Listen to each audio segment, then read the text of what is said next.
My first experience with Carrion was at PAX West 2019, which was my first game convention. I ran around haphazardly due to all my excitement. I explored the showroom floor, the various hotels, and I just tried to drink in the rich gamer atmosphere of the place. I wanted to soak it in as much as I could while I was there. One of my buddies that came with me suggested splitting up for one of the days, so we can all play the games that look interesting to just us individually and go to panels we personally thought were interesting. And we needed a spot to meet. And we all saw right next to us, conveniently, the glowing, ominous red sign of Devolver Digital, so it kind of became our home base. Which we were already big fans of Devolver, so it kind of, I guess, had to be them in a way. Plus, it was pretty conveniently placed right next to the bathrooms. One day, while I waited for my buddy who was stuck waiting in line to go pee, because that's how conventions work, I snooped around the Devolver booth. I bought a Katana Zero shirt, I played some Hotline Miami, and I was just kind of hanging out, waiting around. And I noticed some guy across from me picked up his drink and left whatever game he was playing. There was no line for it, and I realized I probably shouldn't go to video game conventions to replay a game I've beaten 100 times already. So I slinked over to see what he was playing, and it happened to be Carrion. Before we jump into the main topic of the video, let's just do a quick and dirty review of Carrion. I bought and finished it in one single day, and it took me around, according to Steam, 3.8 hours. Carrion's goal as a game was to deliver a reverse horror experience, which for the most part, it worked, it delivered on it. The gameplay system and its progression really enforced the idea of becoming a hulking, unstoppable, shambling horror. You begin small, screwing around and use, range as your offensive means, and you slowly get bigger and bigger, using your massive size to slam into things or upgrade a range attack to tear apart everything everywhere. Moving while big is pretty clunky, but I guess that makes sense considering you're a big, massive blob. The art style was great. Squinting around through a research facility looked and felt exactly how you imagined it would. However, most areas kind of blended together, which often made me confused where I needed to go, as everything sort of looked indistinguishable from each other. A map screen would probably solve this problem. Not a lot of bugs, small bits of jankiness, but for what the game is, it's pretty dang polished. The sound design was awesome. Slithering noises, screams, glass shattering, gunshots, bullet casing drops. It all really fits the horror vibe and tone.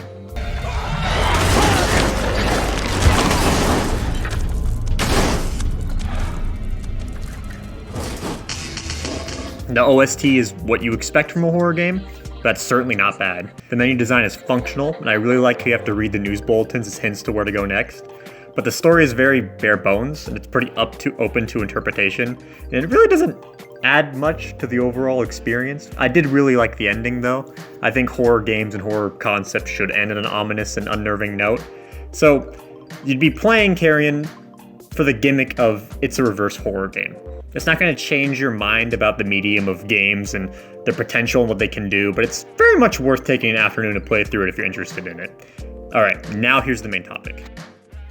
Being an unstoppable force of evil is a power fantasy by definition. Ripping apart screaming, defenseless human beings, playing with their bodies, breaking stuff, causing destruction. Carrion is a power fantasy by design. But for me, the killing and gameplay and being a big flesh blob started to get kinda old towards the end.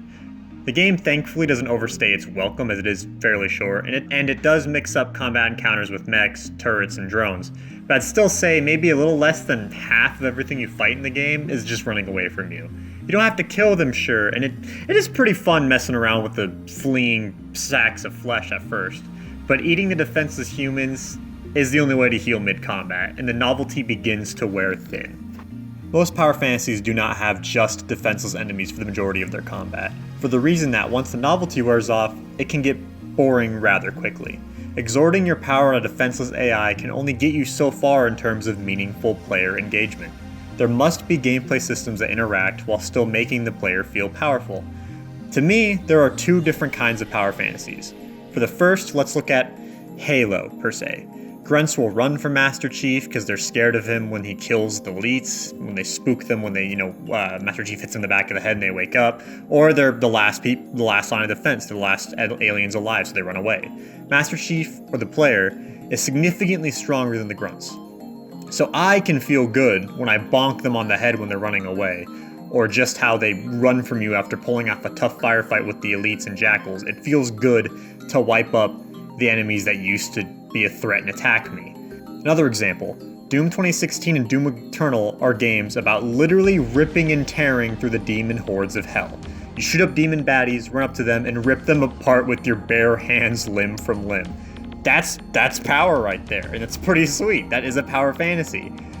But how is this different than Carrion? Why is Doom and Halo's power fantasies so much different than Carrion's? Well, with Halo and Doom, there's an agreement to the violence. Master Chief and the Covenant, Doomslayer and the demons all want to kill each other. There's an unspoken agreement with the grunts and the elites and the jackals, and them saying, yes, I'm going to kill Master Chief and he may kill me, but I'm still going to try to kill him.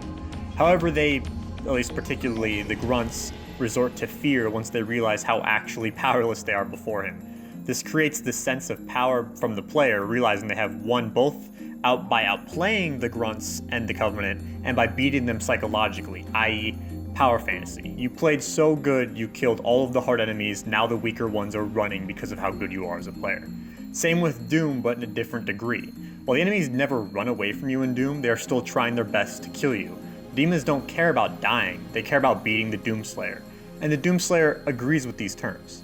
Agreement over the competition of combat has transcended the idea of just violence.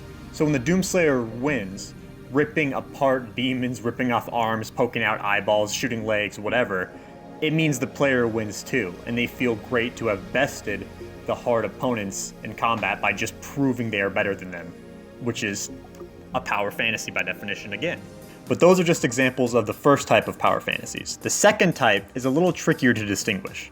Imagine playing The Sims, right? And you're building stuff and you're having them interact and having families, but you start to get a little bored. So you mess with them.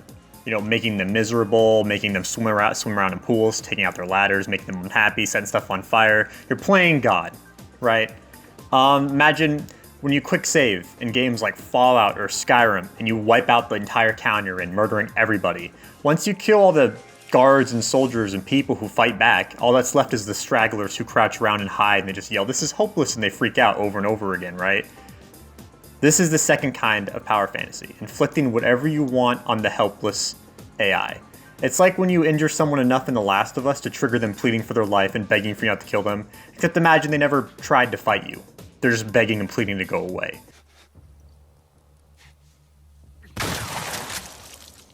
This power fantasy is more about abusing your power over the insignificant rather than beating your opponents with your strength and skill. When the question of violence is raised, the player answers yes, while the enemy or the opposing AI answers no. The first type of power fantasy is both parties agreeing to kill each other, while the second type of power fantasy is about only one party agreeing to kill. Carrion falls somewhere in the middle of this. Carrion's enemies and soldiers and robots and survivors fight for just that, survival from you, the big bad monster. And that's fine. The violence agreement is met. Both teams agree to fight back. And it feels much more fulfilling in Carrion when the soldiers fight and the robots fight you than when the defenseless humans. But for, I'd say roughly half the game, the violence agreement is not met. The big mad monster, or the player, gets to abuse the humans however they want, however they see fit, which is, it's fun, sure, but it's not nearly as fulfilling. Bullying dormant AI it's fun. Look at GTA or Saints Row or any other open world games. It's fun to just mess around and just go crazy for a little bit. But that's never the whole game. That's never the whole point. At some point in GTA and Saints Row, you go back to doing the main missions, or you go do side quests, or go do side activities, or go online. You don't just sit there and murder civilians non-stop because that gets old. Carrion's foundation is built upon this concept, while other games that have the concept in it are generally use it as a feature rather than its core pillar in its design. So maybe it's good Carrion is so short. Towards the end of the game, there's this stretch where you just rip and tear and destroy and bludgeon through a couple dozen humans just screaming and fleeing in terror. And being the last push of the game, you'd figure it'd be this final hurrah as you carve your way through the little flesh bags people at the end, which is probably what the developers intended it to be. But I didn't really care about them. I kind of passively flung a couple out of the way, ate a couple that accidentally got too close to me, but I didn't really go out of my way to kill them. It didn't really matter to me anymore. There was no meaningful system or feedback to killing them, and I was tired of killing them just for the sake of it's fun to kill. That got kind of old. There was no meaningful resistance to my power. And I also admittedly began to feel kind of bad at the end. I already killed so many of them, I was like, why would I just keep going? There's no point anymore. Maybe that's because I'm a baby, but still. It's hard to feel bad for the soldier who set your whole body on fire in less than a second, but the dude playing Minesweeper on his computer just chilling, that's a much different story. And I'm glad I played Carrion. It was a solid experience that I enjoyed, and playing the monster was pretty fun while it lasted, but I'm glad it didn't go on for too long and overstay its welcome. I think I enjoyed playing the hero much more. Don't be afraid to leave a comment about any thoughts you had on the video, Carrion, or just power fantasies in general in games. I appreciate you guys watching. Take care out there.